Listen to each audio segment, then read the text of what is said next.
Well, the Plaid Cymru leader was among 7 senior politicians sparring in tonight's ITV election debate.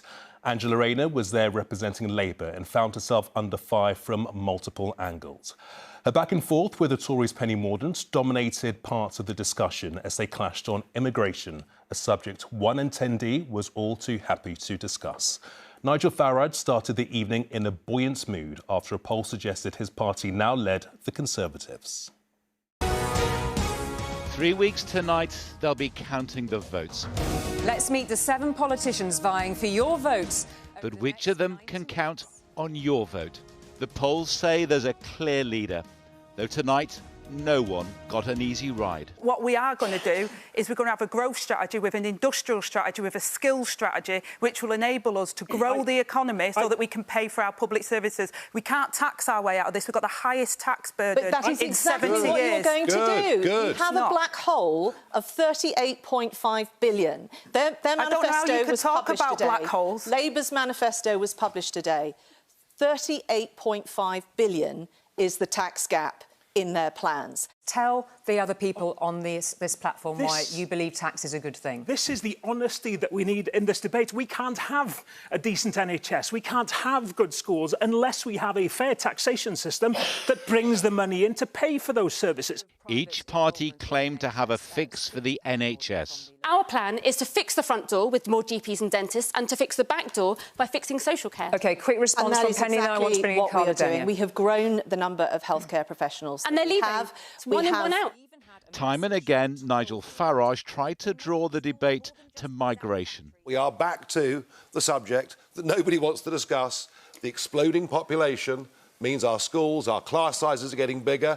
Of course, we've recruited more teachers. We need more teachers with an exploding population. And it's a constant problem that none of the other panellists even want to discuss. We think it's shameful when some politicians scapegoat the people who become our neighbours, our friends, our colleagues, to distract from their chronic underinvestment in public services. The question was put to the panel. Please raise your hand if you think the net level of legal migration needs to fall. Please raise your hand. The number needs to fall. What a sorry Nigel reflection. Farage, Penny Mordaunt. Our economy has relied on overseas workers. We need an industrial and skills strategy because we've got unemployment going up in the latest figures. So we've got to make sure... years to come up with some ideas on this. And we have. We've got a workforce plan for the NHS. We've got a workforce plan for social care. When Nigel Farage tells you all that migrants are making you poor and they're the problem, don't believe him. Do you want to know the biggest problem facing the UK economy right now? His pet project of Brexit. These people have lied to us repeatedly. I know I've actually always told the truth. I've always told the truth. To this point, that's it. The debate flowed freely at times, tempers threatened to fray. This was democracy in the raw, the lifeblood of an election still to be won and lost. John Ray, News at 10. Well, now comes the time for the parties to argue over who won. That all takes place in the spin room backstage where we can join Harry tonight. Harry, what is the verdict where you are? Well, I think from the politicians I've spoken to tonight, there was agreement that the 2 people most under pressure and facing the most questions on that stage tonight were Angela Rayner of Labour and Penny Mordaunt of the Conservative Party. And Angela Rayner in particular had lots of attacks thrown at her from other politicians on that stage, I think because of Labour's huge poll lead and they're being treated to an extent like a government in waiting. But it was a poll released before tonight's debate that set the tone, really. That showed for the first time reform ahead of the Conservative Party nationally. It's just one poll, but quite significant nonetheless, and that was something I asked politicians about in the spin room a little bit earlier. This is my 11th general election. I've seen polls go up and down in all those elections and often be completely wrong. And the truth is that on July the 5th, either Keir Starmer or Rishi Sunak will be in number 10. Really proud of Angela Rayner. She set out a positive vision for a changed Britain. She set out our plan for growth in a really dignified, steadfast way. It was the kind of steadfast leadership that I think our country is crying out for at the moment. People are thinking, well, actually, a vote for the Tories is a wasted vote because Labour will win. win, so what's to lose by voting for Reform UK? And that is a message I want to get across to the country. Well, there wasn't any big knockout blows in tonight's debate, no huge gaffes for anyone on stage, so I think it's fairly unlikely it's going to shift the debate in any huge way. There's just 3 weeks left now until polling day, and not many more opportunities for any politician, on TV at least, to try and change anyone's mind at this late stage. OK, Harry in Salford, thank you.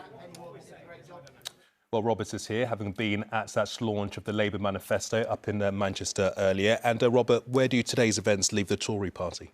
Well, some would say that this, as I say, the glossy paperback of dreams that Labour has produced today, some would say it's not that radical, but, you know, it doesn't present a very easy target for the Tories. Yes, you know, there are 8 billion of tax rises, and therefore the Tories are saying, well, look, they're going to push the tax burden to record levels. Well, they're only at record levels because of the tax rises that this government has implemented. I mean, in my view, and we can talk about this at length another time, there is quite a lot of what you might call quiet radicalism here. Really quite significant reforms proposed to the House of Lords, to the powers that mayors have, to our planning laws. But all of this stuff falls into the category of technically really important. It might, over the long term, do some good to our prosperity and our growth rate. But it's very hard for the Tories to turn it into sort of, you know, electoral dynamite that might blow up the Labour Party. The biggest event today, in a sort of theatrical sense, was, of course, that moment we saw in the YouGov poll where Reform, for the first time, getting slightly ahead of the Tories. We did, I have to say, all expect when Farage came into the fray that this would happen at some point. This is not the same thing as being sure that Reform will end up with more votes than the Tory party.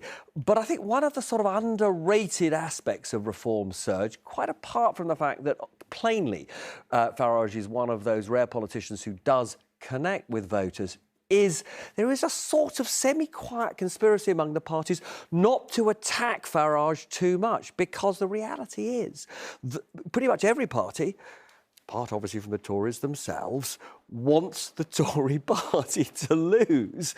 And they know that, you know, Nigel Farage is a great way of getting the Tory party out. So weirdly, he doesn't come under the sort of pressure from the other parties that you might expect. Yeah, all this going on, and with just 3 weeks to go. OK, Robert, thank you.